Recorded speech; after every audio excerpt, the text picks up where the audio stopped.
Querido Deus, eterno Pai que está nos céus, louvado e santificado seja o seu bendito nome. Aqui estamos, Senhor, agradecidos pela sua maravilhosa graça sobre cada um de nós. Agradecemos ao Pai a sua misericórdia contínua. Agradecemos a luz que o Senhor tem trazido até nós e o poder que disponibilizou para podermos viver uma vida de vitória sobre o pecado. Neste momento, pedimos que o Senhor venha iluminar-nos, fazer-nos entender a sua vontade e dar-nos a graça de sermos pessoas transformadas à sua imagem e semelhança.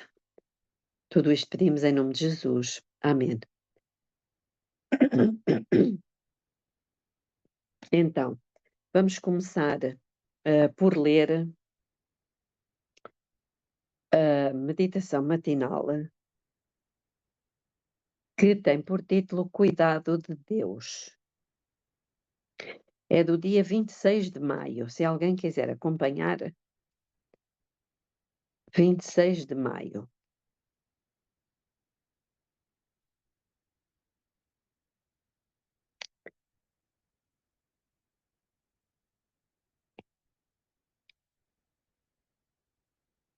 O motivo da obediência. Então, diz assim: a Lira está conosco?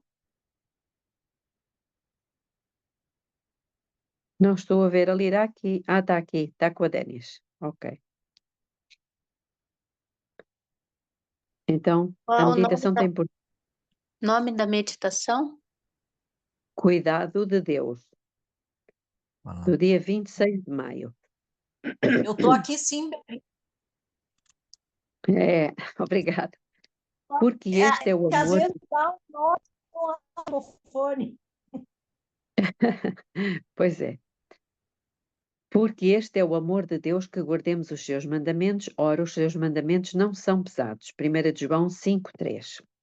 É a guarda dos mandamentos de Deus o que o honra e glorifica em seus escolhidos.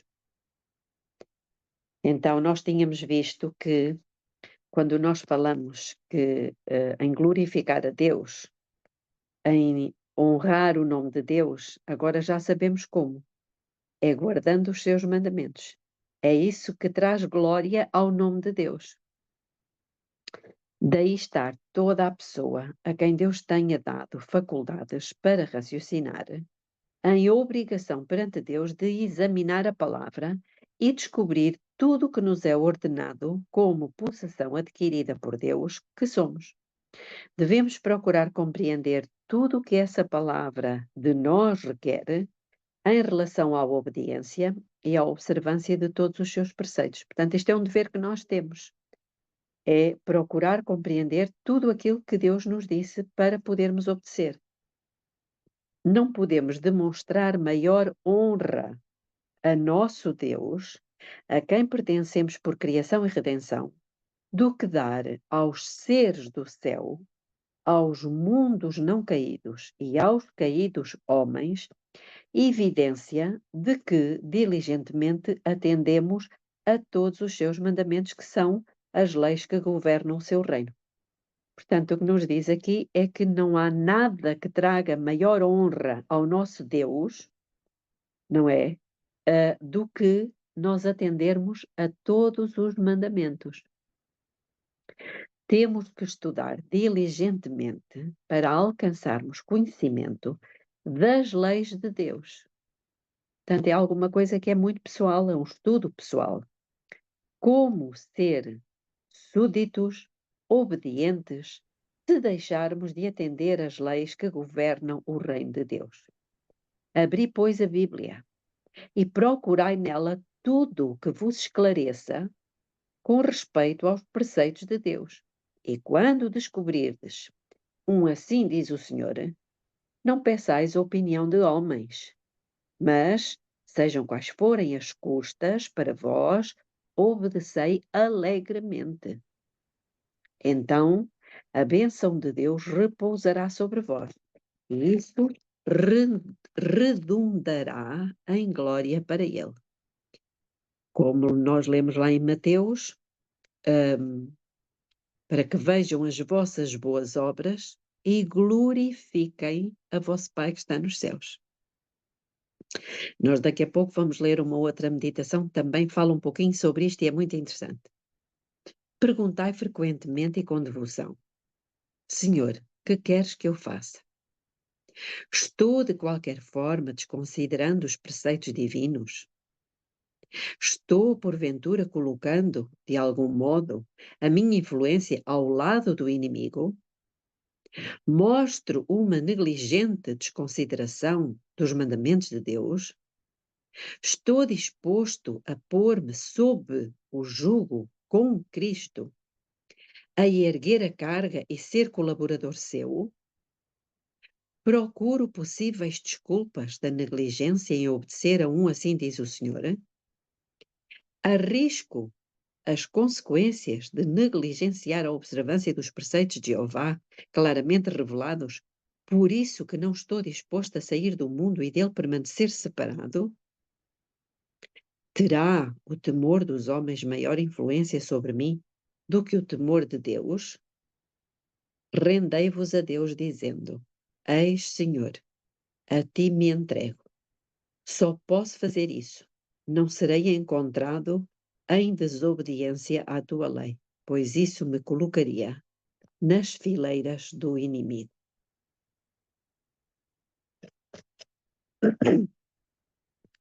Algum comentário?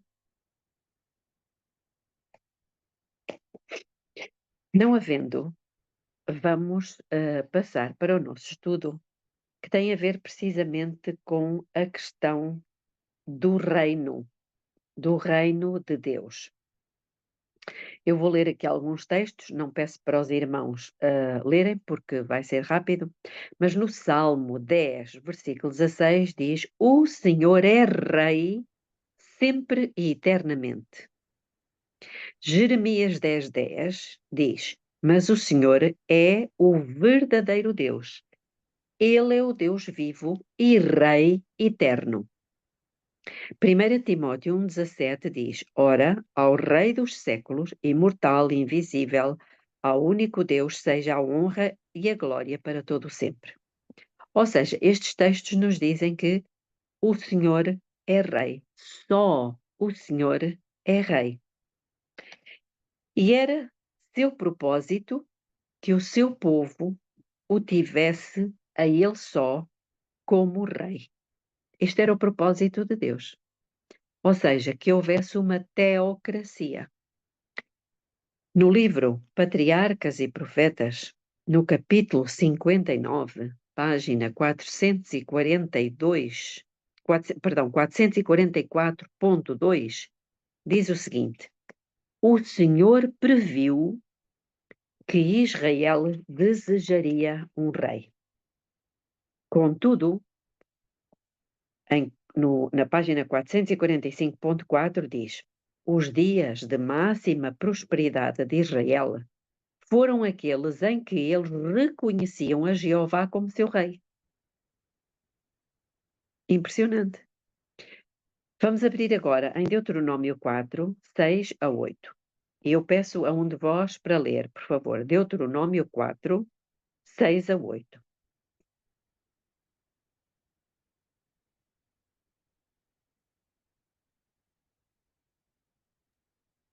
Eu vou ler. Diz assim: Guardai-vos, pois, e cumpri-os, porque isto será a vossa sabedoria e o vosso entendimento perante os olhos dos povos, que, ouvindo todos estes estatutos, dirão: certamente este grande povo é gente sábia e inteligente. Pois que grande nação há que tenha deuses tão chegados a si como o Senhor, nosso Deus, todas as vezes que o invocamos? E que grande nação há que tenha estatutos e juízos tão justos como toda esta lei que eu hoje vos proponho? Então, isso está bastante claro. Este era o propósito de Deus, que o mundo inteiro visse que aquele povo que tinha Deus unicamente como seu rei, não é? Era uma nação grande, poderosa, e isso iria dar glória a Deus. Mas, infelizmente, nós sabemos que o povo sempre quer copiar o mundo. E nós já lemos, mas vamos voltar a ler em 1 de Samuel, capítulo 8, versículo 4, 5 e 7. 1 de Samuel 8, 4, 5 e 7. E diz assim: Então todos os anciãos de Israel se congregaram e vieram ter com Samuel a Ramá e lhe disseram: Eis que já estás velho, e teus filhos não andam nos teus caminhos.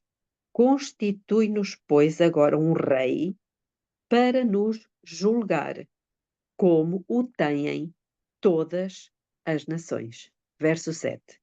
Disse o Senhor a Samuel: Ouve a voz do povo em tudo quanto te dizem, pois não é a ti que têm rejeitado, porém a mim, para que eu não reine sobre eles. Estão a ver as palavras? Para que eu não reine sobre eles.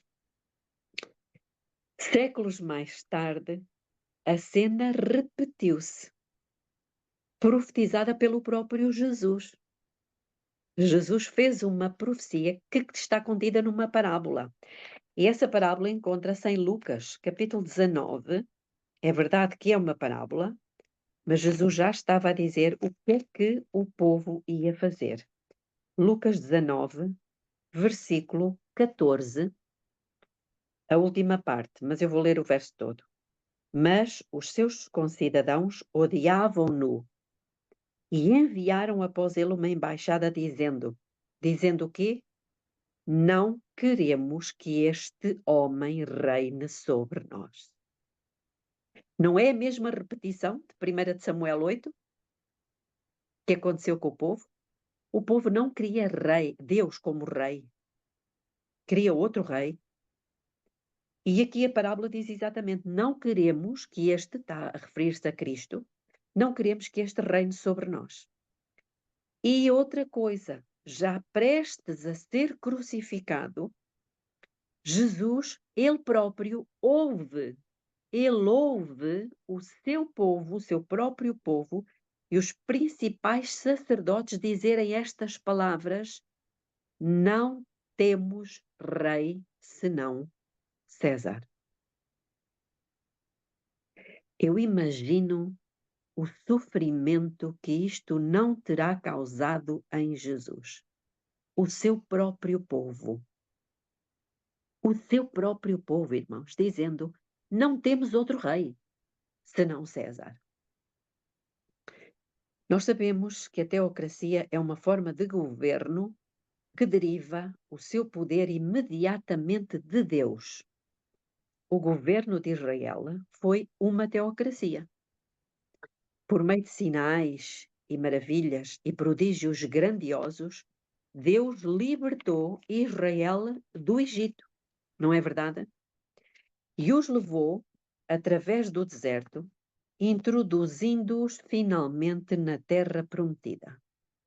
Ali, na terra prometida, ele os governou por meio de juízes até ao profeta Samuel, por meio de quem tornou conhecida a sua vontade.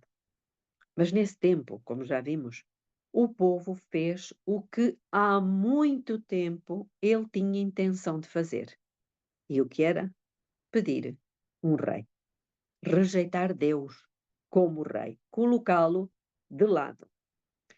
Isto foi-lhe concedido. E Deus escolheu Saul. Mas, como Saul o rejeitou, Deus manda Samuel ungir a Davi como rei de Israel. E a Davi sucedeu Salomão. Nós conhecemos a história. Agora, o que eu peço aos irmãos é que abram em 1 de Crônicas, capítulo 29, porque há aqui um detalhe importantíssimo. 1 de Crônicas, capítulo 29, versículo 23. Algum de vocês quer ler, por favor? Salomão assentou-se no trono do Senhor, rei em lugar de Davi, seu pai. E prosperou, e todo Israel lhe obedecia. Obrigada, nós já conhecíamos este texto, mas olhem o que diz. Assim Salomão se assentou aonde? No trono do Senhor, como rei, em lugar de seu pai Davi, e prosperou. Então isso quer dizer que o trono de Davi era o trono de quem? Do Senhor, Era o de trono, Deus. era o trono do Senhor, exatamente, era o trono de Deus. E Salomão sentou-se no trono do Senhor como rei, sobre o reino terrestre de Deus. Era o reino terrestre de Deus. A sucessão no trono, portanto, isto não é novidade, isto é só uma recapitulação para chegarmos aqui a um ponto. A sucessão no trono, ela desceu na linhagem de Davi até, lembram-se qual foi o último rei de Israel? Já estudámos isto. Não foi Ezequias. Foi depois de Ezequias aí o filho dele que era reto. Foi Zedequias. Portanto, o reinado, o trono de Deus foi desde Davi até Zedequias. E nós sabemos, não vamos ler todos os textos, que ele acabou por se tornar súdito do rei de Babilônia.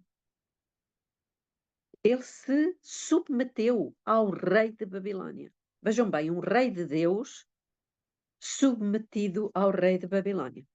E fez um concerto solene perante Deus, de que fielmente prestaria submissão ao rei de Babilônia. Vamos ler em 2 de Reis, capítulo 24, versículo 18 a 20. 2 de Reis 24, 18 a 20. Zedequias tinha 21 anos quando começou a reinar e reinou 11 anos em Jerusalém. O nome da sua mãe era Amutal, filha de Jeremias de Libna. Ele fez o que era mau aos olhos do Senhor, conforme tudo quanto fizera Jeoaquim. Por causa da ira do Senhor, assim sucedeu em Jerusalém e em Judá, até que ele as lançou da sua presença. E Zedequias se rebelou depois, mais tarde, contra o rei de Babilônia. 2 de Crônicas, capítulo 36, também já lemos isto, só uma recapitulação, versículos 11 a 13.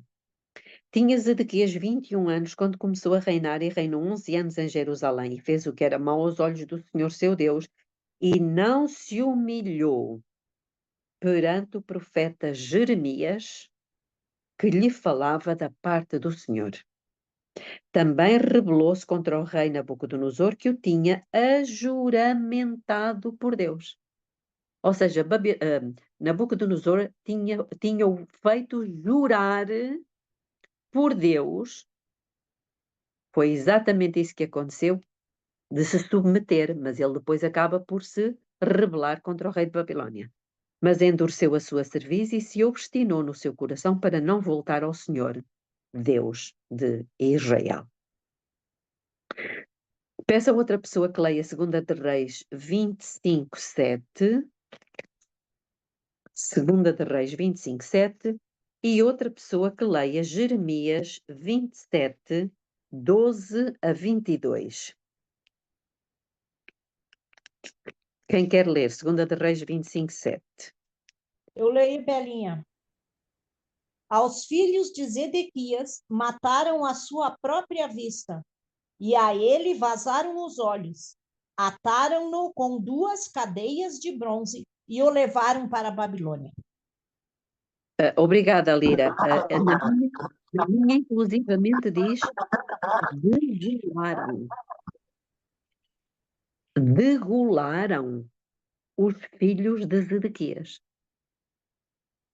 Degolar. Quem quer ler Jeremias 27, 12 a 22? Lembram-se, só aqui um detalhe, que Jeremias era o profeta que estava vivo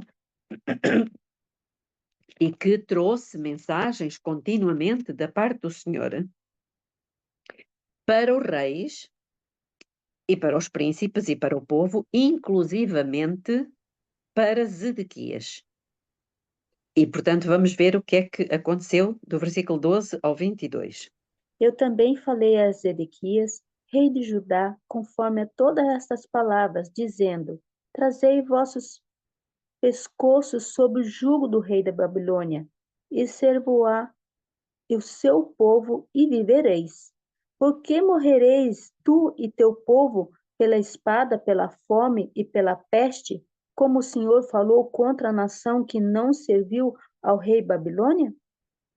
Ao rei da Babilônia? Portanto, não escuteis as palavras dos profetas que vos falam, dizendo: Vos não servireis ao rei de Babilônia, pois eles vos profetizam uma mentira.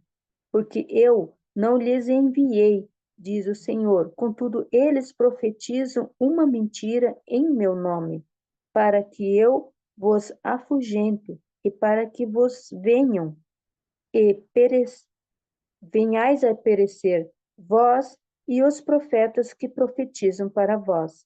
Também eu falei que para os sacerdotes e para todo este povo, dizendo: Assim diz o Senhor, não escuteis as palavras de vossos profetas, que profetizam para vós, dizendo: Eis que os vasos da casa do Senhor agora cedo serão trazidos novamente de Babilônia, porque eles vos profetizam mentira. Não os escuteis, servi ao rei, não os escuteis, servi ao rei de Babilônia e vivei. Por que razão deveria esta cidade ser devastada? Porém, se eles são profeta, e se a palavra do Senhor está com eles, deixai-os agora fazer intercessão ao Senhor dos Exércitos, para que os vasos que são deixados à casa do Senhor e na casa do rei de Judá e em Jerusalém não sejam levados para a Babilônia. Porque assim diz o Senhor dos Exércitos a respeito das colunas e a respeito do mar, e a respeito das bases, e a respeito dos restantes dos vasos que restaram nesta cidade, e os quais Nabucodonosor, o rei da Babilônia, não tomou, porque ele levou cativo de Jerusalém para a Babilônia a Jeconias, filho de Joaquim, rei de Judá, e todos os nobres de Judá e Jerusalém. Sim, assim diz o Senhor dos Exércitos, o Deus de Israel, a respeito dos vasos que restam dentro da casa do Senhor e dentro da casa do rei de Judá e de Jerusalém. Eles serão carregados para a Babilônia, e lá eles estarão até os dias em que eu os visitar, diz o Senhor. Então eu os trazei para cima e o restituí-los a este lugar.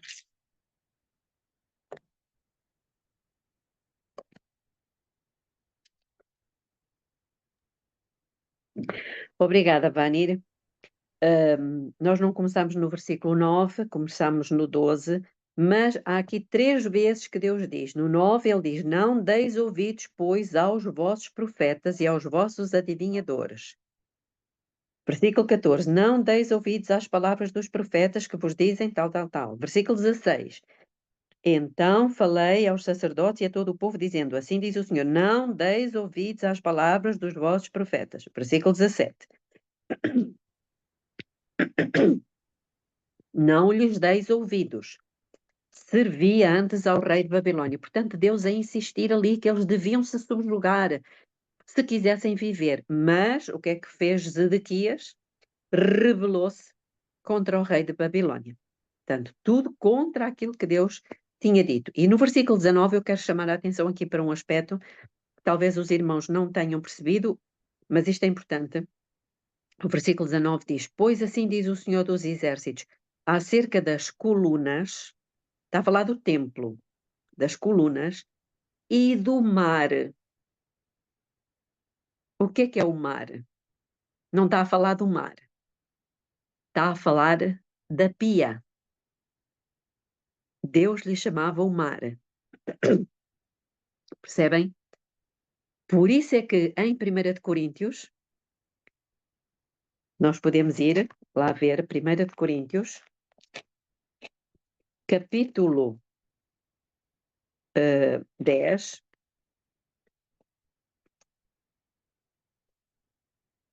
diz o seguinte, versículo 1 e 2. Pois não quero, irmãos, que ignoreis que nossos pais estiveram todos debaixo da nuvem e todos passaram pelo mar. E na nuvem e no mar, todos foram batizados em Moisés. Então, a pia era um símbolo do mar, que por sua vez representava o batismo, que é uma purificação. Percebem?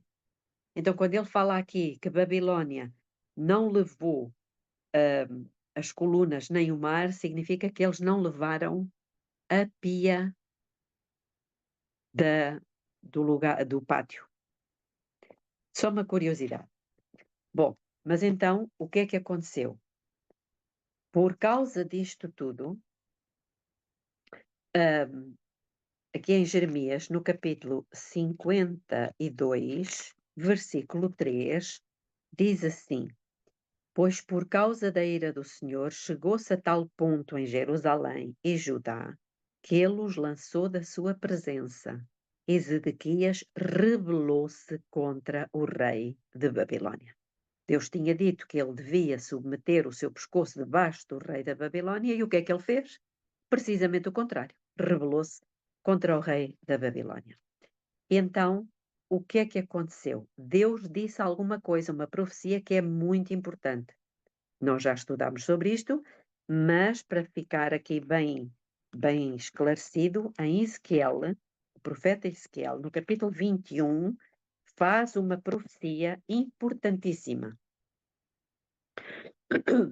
Versículo 25 a 27. Estão todos? Ezequiel 21 diz assim: E tu, ó profano e ímpio príncipe de Israel, cujo dia é chegado no tempo da punição final. Está a falar de quem? Já estudamos isto. De Israel. Não, quem era o príncipe, profano e ímpio? Nabucodonosor?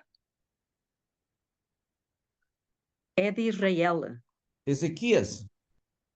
Zedequias. Não, é parecido, mas não é Ezequias, é Zedequias, aquele rei que estávamos a falar há pouco. Deus lhe chama profano e ímpio príncipe de Israel. Versículo 26. Assim diz o Senhor Deus: remove o diadema e tira a coroa. Ele tinha uma coroa, e o que é que Deus está a dizer? Tira. Esta não será a mesma. Exalta ao humilde e humilha ao soberbo. Ao revés, ao revés, ao revés, o porei. Também o que é, não continuará assim, até que venha aquele a quem pertence de direito, e lhe darei a ele. Belinha, Certo? Sim, aqui na Bíblia diz, em vez de ao revés, diz ruína, ruína. A ruína a reduzirei. exatamente. Obrigada. Vamos falar também sobre isso. É verdade. Portanto, o reino estava então sujeito a Babilônia. Não é verdade? Mas quando Babilônia caiu e se seguiu a Medo-Pérsia, portanto, reparem, Zedequias foi o último rei. Deus estava a dizer que lhe tiraria a coroa. Tiraria a coroa. E depois havia 3 reveses. Porque o reino de Deus, o reino de Israel, estava sujeito à Babilônia. Não foi? Babilônia não atacou? Não levou os vasos do templo? Sim. Então, quando a Babilônia caiu e veio a Medo-Pérsia, este foi o primeiro revés. Quando a Medo-Pérsia caiu e veio a Grécia, foi o segundo revés. Quando a Grécia caiu e veio Roma, foi o terceiro revés. Ao revés, ao revés, ao revés. Apurei. E então, diz a palavra de Deus o seguinte, como já lemos no versículo 27. Não continuará assim até que venha aquele, com letra grande, a quem pertence por direito. O que é que pertencia por direito? Estamos a falar O reino, né? o reino, a coroa, exatamente. Não seria assim, desde Zedequias, haveria um ao revés, ao revés, ao revés, até que venha aquele a quem a coroa, o reino, pertence por direito, e a ele a darei. Estão a perceber? Ou não? Sim, com certeza. Pronto, eu quero que todos entendam muito bem isto, porque isto, Deus está, é uma profecia que não é muito fácil, não é falada normalmente. No comentário bíblico, volume 4, página 716, a passagem do versículo 27 diz literalmente assim: uma ruína, uma ruína, uma ruína, eu a farei. Como a Lira disse há bocado, não foi, Lira? Sim. E continua dizendo, a tripla repetição, ao revés, ao revés, ao revés, ou uma ruína, uma ruína, uma ruína, a tripla repetição intensifica a ideia. O edito é concernente ao trono da casa de Davi. Reparem, o edito, este decreto que Deus falou, é concernente ao trono da casa de Davi. A Judá não seria mais permitido ter um rei, até que o próprio Cristo estabelecesse o seu reino.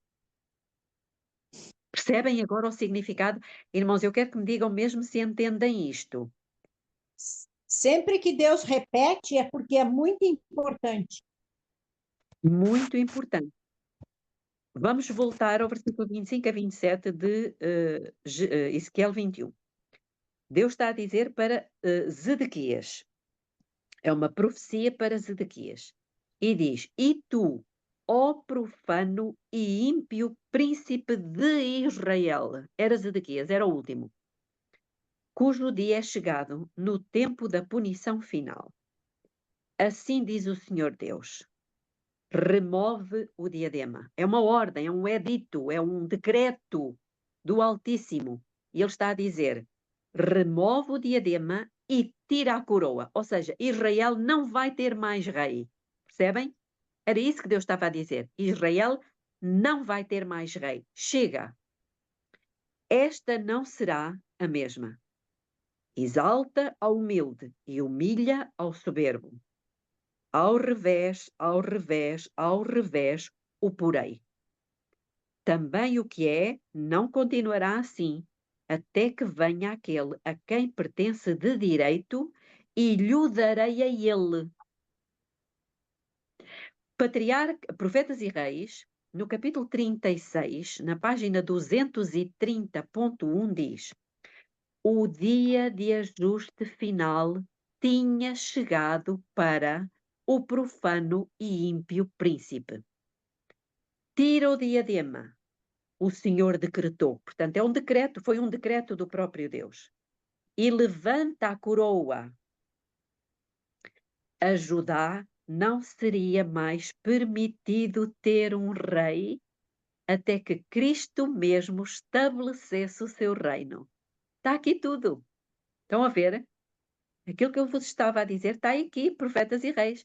A Judá não seria mais permitido ter um rei até que Cristo mesmo estabelecesse o seu reino. E é aqui que nós estamos a entrar, no reino de Deus. Ao revés, ao revés, ao revés, apurei. Foi o edito divino, portanto, foi um decreto de Deus, com respeito ao trono da casa de Davi. Ela não será mais até que venha aquele a quem pertence de direito, e a ele a darei. Ezequiel 21, 25 a 27. Já sabemos quem é aquele que tinha o direito ao reino, à coroa. Jesus Cristo. Quem é aquele que tem direito ao trono? Jesus Cristo. E agora, irmãos, vejam esta maravilha. Vamos a Lucas, capítulo 1. Lucas, capítulo 1, versículo 31 a 33. Olhem que lindo. Louvado seja Deus, porque Ele está-nos a ajudar a fazer estas conexões todas. Então diz assim, 31 a 33. Eis que conceberás e darás à luz um filho, ao qual porás o nome de Jesus. Este será grande e será chamado Filho do Altíssimo. O Senhor Deus lhe dará o quê?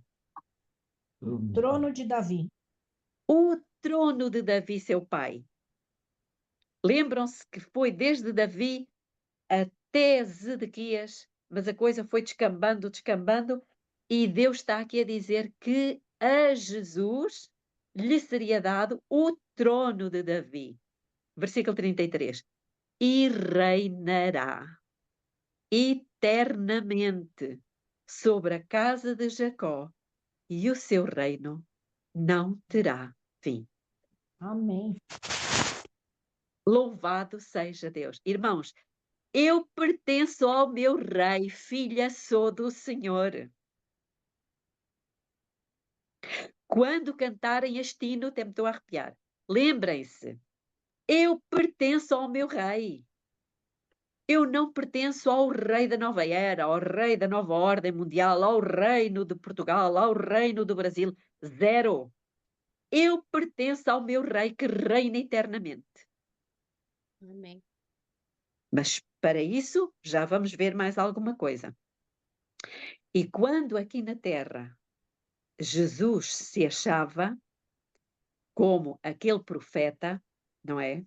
Como um homem de dores e experimentado nos trabalhos, na noite em que ele foi traído, João 18:36, ele declarou: o meu reino não é deste mundo.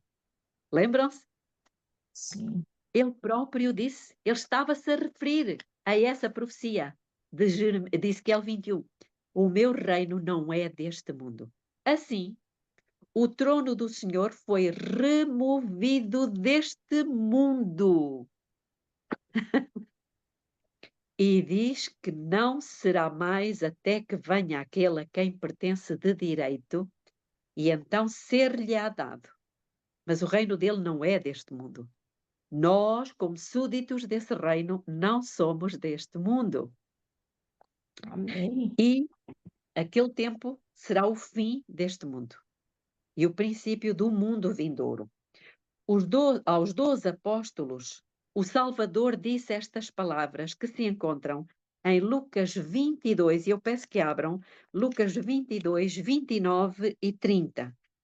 Lucas 22, 29 e 30, e diz assim: porque, na verdade, o Filho do Homem vai segundo o que está determinado, mas ai daquele homem por quem é traído. Desculpem, é o versículo 29 e 30, estava a ler o 22.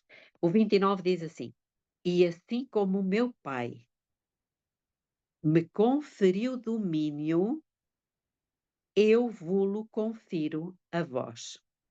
Noutras traduções diz: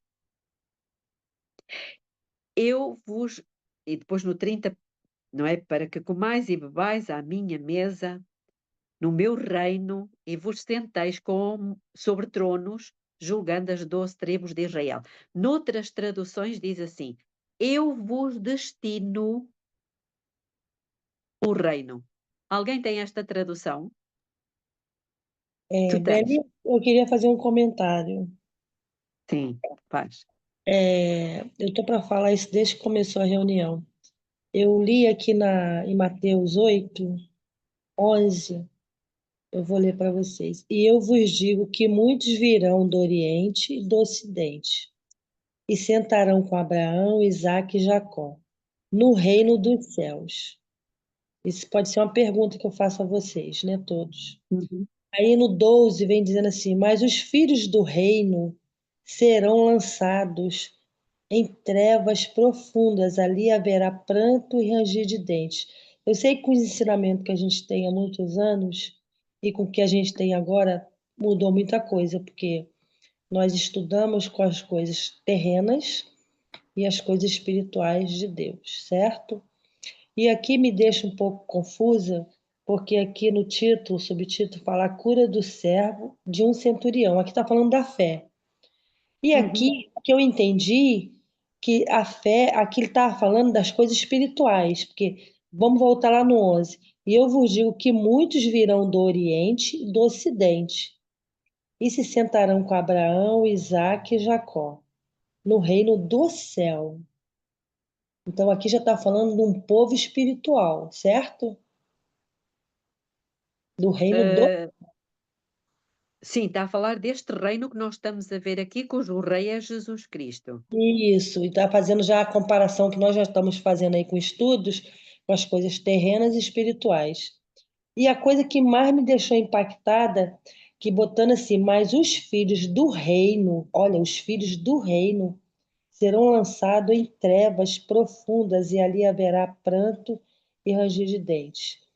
E às vezes eu me coloquei assim pensando que hoje, nesse reino espiritual, muitos já são lançados em trevas por não crer. Quando vem a doença e a morte, não crer, já estão lançados em trevas. É só para meditar e Exato. pegar o gancho aí que nós estamos falando de espirituais e terrenos, Sim, entendeu? sim, sim, exatamente. E, portanto, aqui está-nos a mostrar, foi muito boa essa intervenção, que apesar de agora nós sermos, pertencermos a esse reino, se nós não nos continuamos a submeter ao rei, já lá vamos, nós vamos chegar lá, o que é que vai acontecer? Os, os súditos do reino, que deviam permanecer no reino, vão ser lançados fora. E aqueles que vieram de longe, sem conhecer o que nós conhecemos, esses vão fazer parte do reino. Percebem? Nós já vamos lá, já chegaremos lá. Então, eu quero terminar este estudo hoje, porque ele tem uma sequência. Então, no Lucas 22, 29 e 30, noutra tradução, diz: é o próprio Cristo a falar aos apóstolos e diz: eu vos destino o reino, como meu Pai me destinou. Maravilha. Para que comais e bebais à minha mesa no meu reino e vos assenteis sobre tronos, julgando as 12 tribos de Israel. Ele estava a falar para quem? Estava a falar para os apóstolos, naquela altura, os 12 apóstolos. E estava a dizer que eles iriam sentar-se sobre tronos, iriam julgar. E a respeito da promessa de Cristo aos 12, nós aprendemos que ela se cumprirá, e nós encontramos isso em Mateus, capítulo 19, versículo 28, e diz o seguinte, Mateus 19, 28. Ao que lhes disse Jesus, na verdade vos digo a vós que me seguistes, que na regeneração, quando o Filho do Homem se assentar no trono da sua glória, então ele ainda não se sentou no trono da quê? Isso quando ele vier, depois subir com nós, aí ele vai sentar, né? Mas em qual trono? Da nossa mente. Não, no trono da glória, está aqui. No trono da sua glória, eu vou repetir. Na regeneração, quando o Filho do Homem se assentar no trono da sua glória, sentar-vos-eis também vós sobre 12 tronos para julgar as 12 tribos de Israel. Trono da sua glória. Mas quando é que o Filho do Homem se vai assentar no trono da sua glória? É um mundo Agora, espiritual ou aqui na Terra, Belinha? deixem-me continuar o raciocínio, está bem? Vocês já vão entender. Depois, no fim, se tiverem alguma dúvida, vamos ver então. Na parábola dos talentos, Cristo apresenta-se sob a figura de um homem nobre. Vamos lá, Lucas 19, versículo 12. Lucas 19, 12. Diz assim: Disse-lhe, pois, certo homem nobre partiu para uma terra longínqua. Portanto, aqui está a comparar-se a um homem nobre, a fim de tomar posse de um reino e depois voltar. Quem era este homem nobre? Cristo. Cristo, que partiu para uma terra longínqua a fim de tomar posse. Quando ele foi para o céu, foi para quê? Tomar posse de um reino e depois voltar. Está a falar de Cristo, não temos dúvidas. Mas ele mesmo disse quando se assentará no trono da sua glória. E onde é que ele disse isto? Em Mateus 25. Vamos lá para Mateus 25. Temos que andar a fazer saltinhos, porque a Bíblia é mesmo assim. É um pouco aqui, um pouco ali.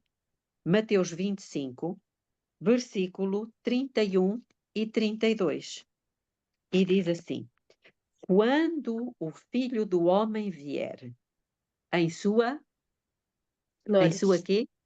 Em Glória. sua glória, e todos os santos anjos com ele, então, ele já está a dizer o que é que vai acontecer. Então se assentará no trono da sua glória, e todas as nações diante dele. Ou seja, foi profetizado que chegaria o tempo para ele se sentar em que trono? Em que trono? Vanir, em que Trono da trono? glória. O trono da glória. Irmãos, porque há 2 tronos. E nós temos que entender isto. Há 2 tronos. Nós já vamos ver. Então, quando ele vier com os seus santos anjos, ele se assentará no trono da sua glória. Então ele tinha dito que aquele homem nobre iria ausentar-se para uma terra longínqua, para quê? Tomar posse do reino e depois voltar. E isso nós encontramos em Daniel capítulo 7. E agora está a decorrer esse tempo. É agora, irmãos, que isto está a acontecer. Ele está tomando posse do reino. Então aqui em Daniel 7, versículo 13 e 14, diz assim: Eu estava olhando nas minhas visões noturnas, e eis que vinha com as nuvens do céu um como filho do homem. E dirigiu-se ao ancião de dias e foi apresentado diante dele. E foi-lhe dado domínio e glória e um reino. E um reino para que todos os povos, nações e línguas o servissem. O seu domínio é um domínio eterno, que não passará, e o seu reino tal que não será destruído. E para este tempo, irmãos, precisamente o autor do Apocalipse olhou antecipadamente em visão, quando ele diz, em Apocalipse 11, versículo 15, e ele diz: os reinos do mundo vieram a ser do nosso Senhor e do seu Cristo, e ele reinará para todo sempre. Percebem?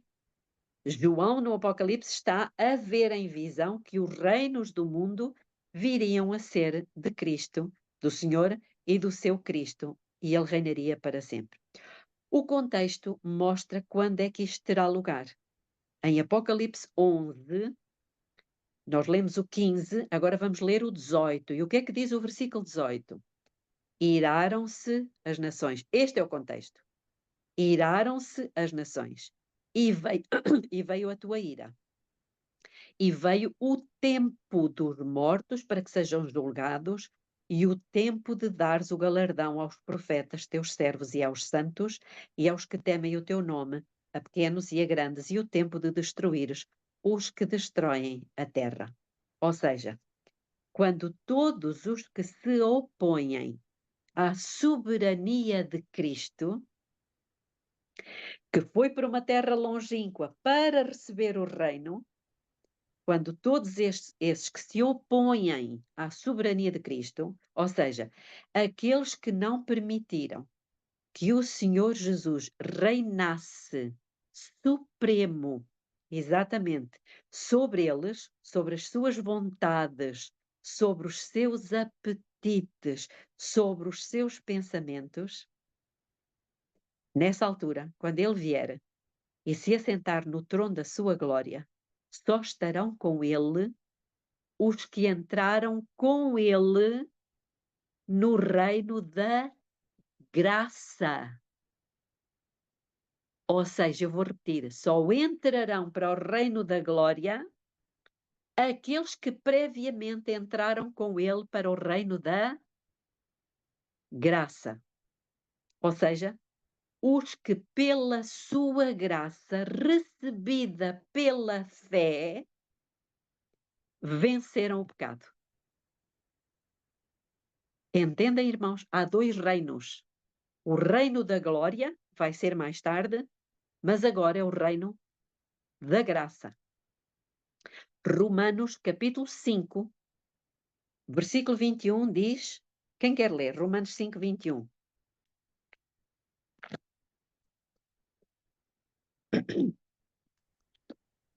Diz o Eu seguinte: posso a ler. fim de que, como o pecado reinou pela morte, assim também reinasse a graça pela justiça para a vida eterna, mediante Jesus Cristo, nosso Senhor. Estão a ver aí, obrigada, Adenis, estão a ver aí as duas palavrinhas, reinar, reinasse. Irmão, está a falar de um reino, ou não está? Eu vou repetir.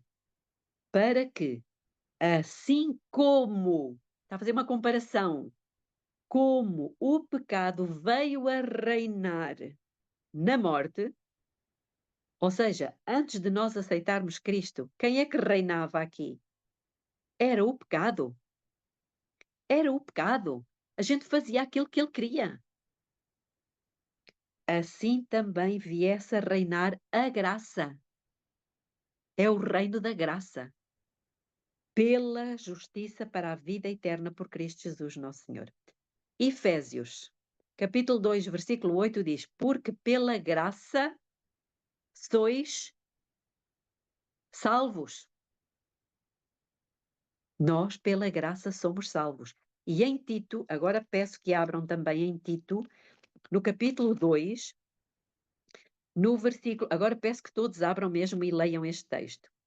Tito, capítulo 2, versículo 11 e 12. Diz assim, podem abrir os micros porque eu vou fazer perguntas. Porque a graça de Deus se manifestou, trazendo salvação a todos os homens. O que é que trouxe salvação? A graça. A graça. Sim, mas o que é que trouxe salvação? Nós somos salvos como? Por meio de quem? Sacrifício de Cristo, foi o sacrifício de Cristo, o sangue de Cristo. Cristo, ou seja, a graça de Deus, a graça que Deus nos dá, foi a entrega do seu filho, irmãos. Um menino nos nasceu, um filho se nos deu. Quando ele veio, ele trouxe o reino da graça. Ele trouxe o reino da graça. Estão a perceber? Quando ele veio a primeira vez, ele trouxe o reino da graça. Quando ele vier a segunda vez, ele vai trazer o reino da glória. E vai se assentar no trono da sua glória. Mas neste momento é o reino da graça. Então diz aqui, porque a graça de Deus se manifestou. Como é que ela se manifestou? Fazendo a Maria gerar um bebê, o Salvador, trazendo salvação a todos os homens. Mas, olhem o versículo a seguir. A graça ensinando-nos para que, renunciando à impiedade e às paixões mundanas, vivamos no presente mundo sóbria, justa e piamente. Então, nós temos uma parte a desempenhar ou não? Temos, irmãos. Quando nós aceitamos o reino da graça, nós temos que renunciar ao outro reino do pecado. Ou não?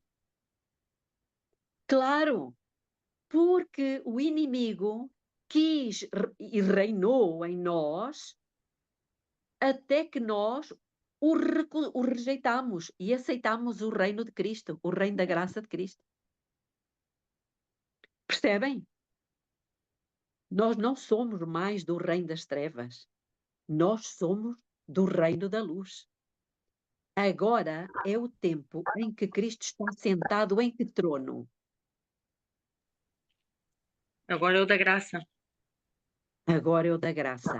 E vocês querem saber o que é o trono da graça? Eu não vos vou dizer. É Deus que nos vai dizer, através da sua serva, no livro A Ciência do Bom Viver. Olhem o título, A Ciência do Bom Viver. Podíamos dizer A Ciência do Bom Viver no Reino da Graça. Na página 115.1, que tem por título A Fonte de Cura, olhem o que diz. Esta citação é fantástica. É a sua graça que dá ao homem poder para obedecer às leis de Deus. Louvado seja Deus. É a sua graça que dá ao homem poder para obedecer às leis de Deus. É isso que o habilita a quebrar as cadeias do mau hábito. Esse é o único poder que pode colocá-lo e conservá-lo firme no caminho direito. Belinha. Sim. Por isso é que o Senhor dizia a Paulo que a minha graça te basta, porque a sua graça faz ter todas as debilidades e fraquezas. Exatamente. É exatamente isso. Percebe, irmãos? Nós pertencemos ao reino da graça, irmãos. Pertencemos ao reino da graça e essa graça dá ao homem o poder que nós necessitamos. É o único poder que nos pode colocar e conservar firmes no caminho direito. Maravilhosa graça. Por isso Deus diz em Hebreus capítulo 4, versículo 16, vamos lá ler. Hebreus 4, 16. Olhem o que Deus diz. Olhem o que Deus diz, maravilhoso. Cheguemo-nos, pois, confiadamente ao trono da graça. Ao trono, acheguem-se ao trono da graça para que recebamos misericórdia e achemos graça a fim de sermos socorridos no momento oportuno. Qual é o momento oportuno? É o momento da tentação. É o momento em que precisarmos desse poder.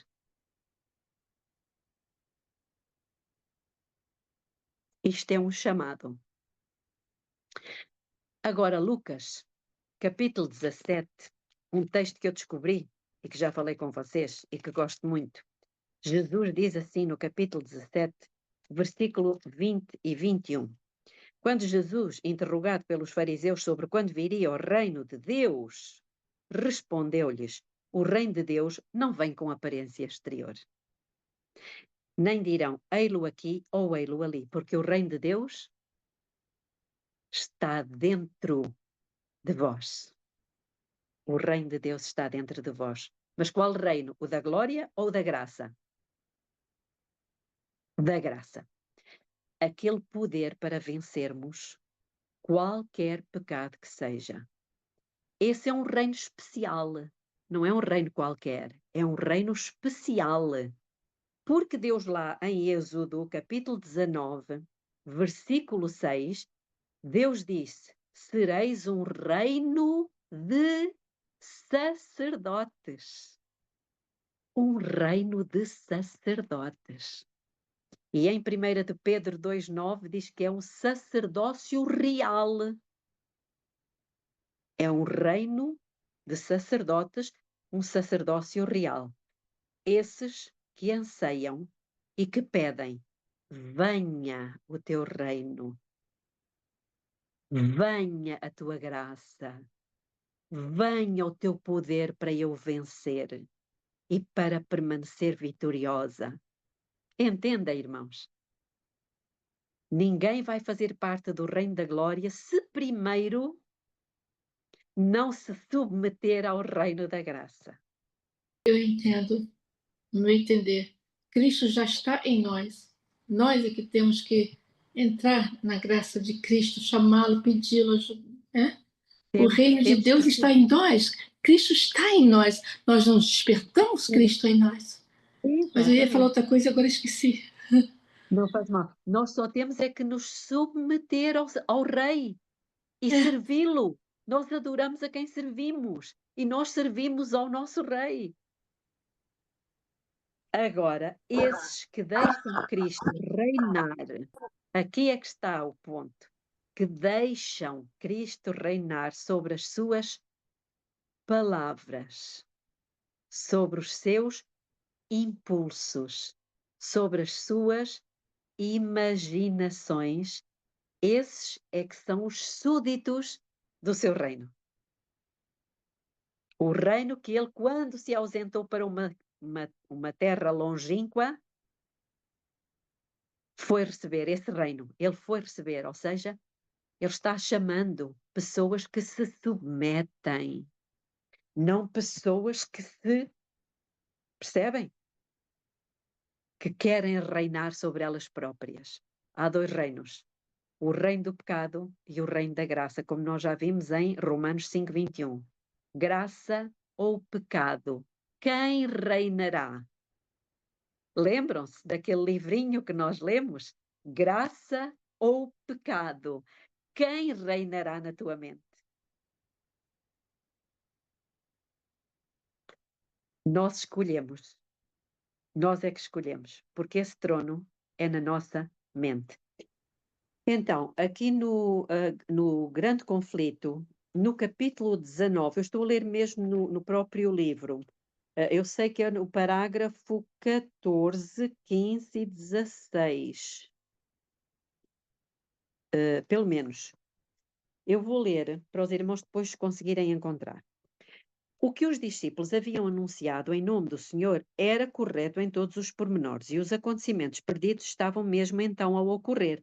O tempo está cumprido, o reino de Deus está próximo. Cá está a palavrinha, o reino de Deus.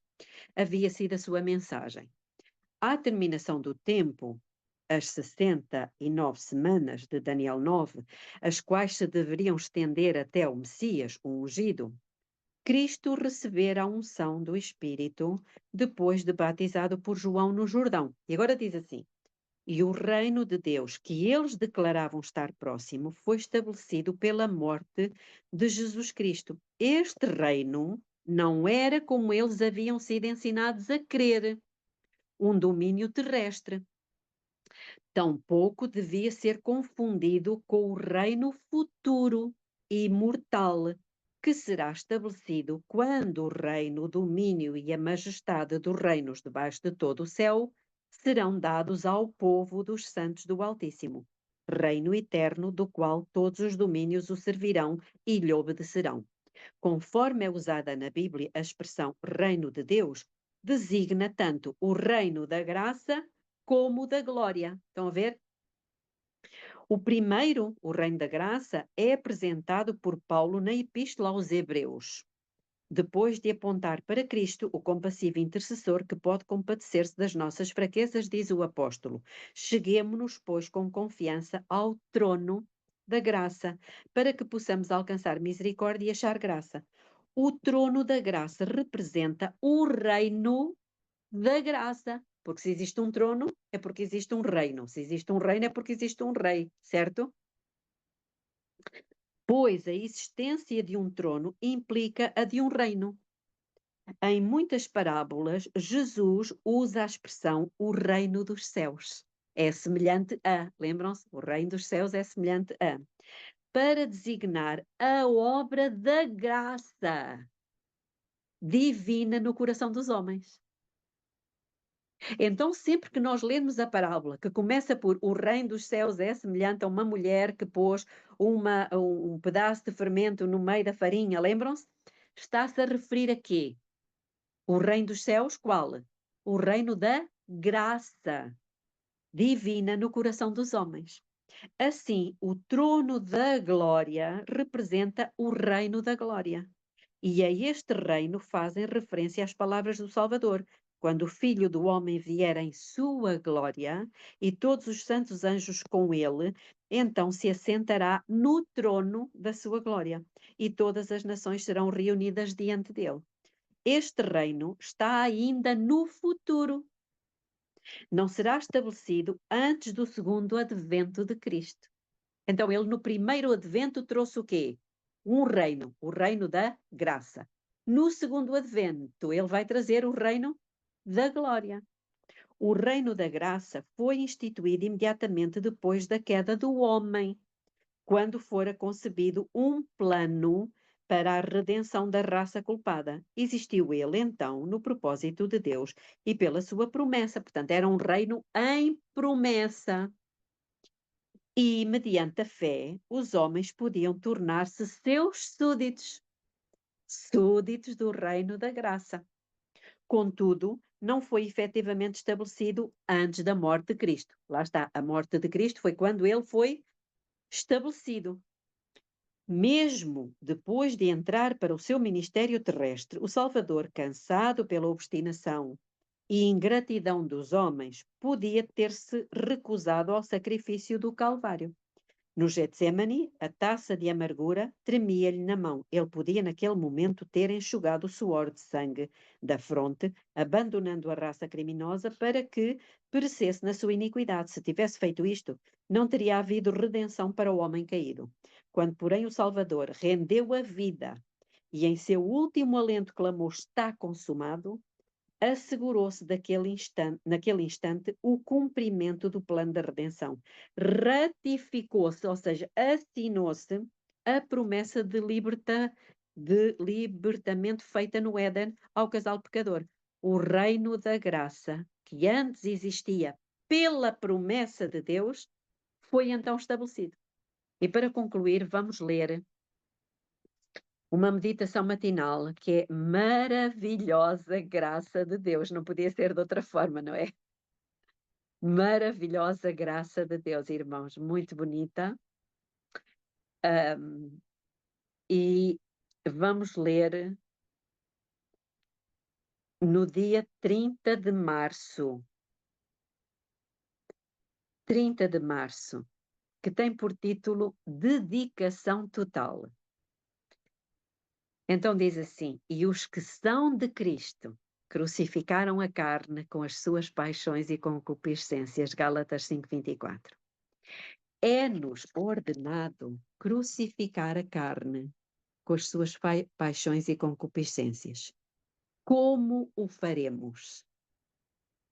Devemos infligir sofrimento ao corpo? Não, mas dar morte à tentação do pecado. Os pensamentos, olhem aqui, os pensamentos corruptos devem ser expulsos. Lembram o que lemos lá em Tito 2:12? Os pensamentos corruptos devem ser expulsos. Todo pensamento deve ser levado cativo a Jesus Cristo. O amor de Deus deve reinar supremo. Lá está a palavrinha, reinar. Cristo deve ocupar um trono não dividido. Qual é o trono? É este.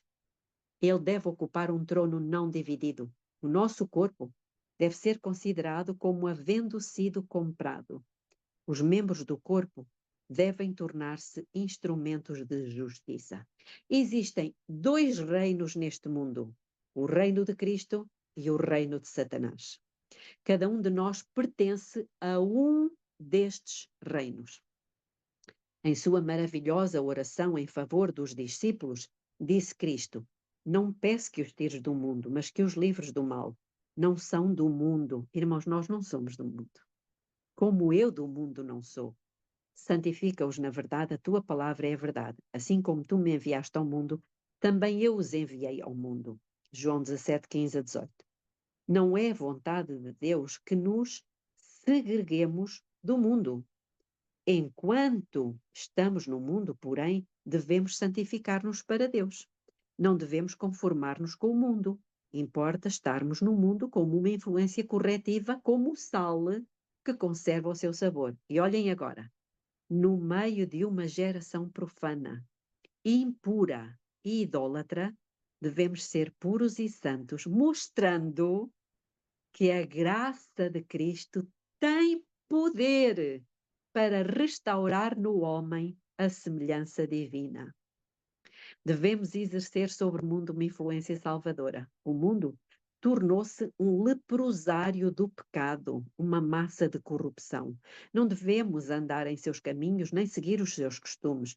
Devemos opor-nos constantemente aos seus princípios frouxos. E agora vejam, a bênção da graça é concedida aos homens para que o universo celeste e o mundo caído possam ver que eles não conseguiriam de outro modo a perfeição do caráter de Cristo.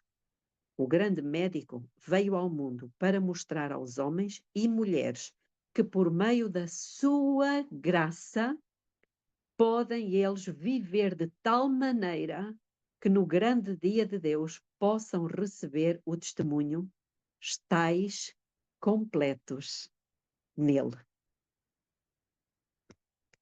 Louvado seja Deus. Louvado seja Deus. Irmãos, nós pertencemos ao nosso Rei. Somos filhos do Senhor. Estamos no tempo do reino da graça. A graça precisa de reinar suprema na nossa mente, não o pecado. Oremos. Querido Deus eterno Pai que está nos céus, louvado seja o Senhor, porque o Senhor nos clarifica cada dia mais, nos ilumina, nos ajuda a compreender quão importantes nós somos para o Senhor. E como o Senhor Jesus, neste momento, que se afastou para uma terra longínqua para receber o reino, vai receber aqueles que se submeterem à sua vontade, que deixarem que o Senhor Jesus reinasse supremo sobre os seus apetites, sobre as suas imaginações, sobre os seus pensamentos, sobre as suas palavras. Ora vem, Senhor Jesus, que neste momento cada um de nós possa fazer uma decisão muito séria de permanecer firme, aceitando a maravilhosa graça que o Senhor nos oferece ainda, para que o mundo veja que o Senhor é bom. É o que pedimos em seu santo nome. Amém.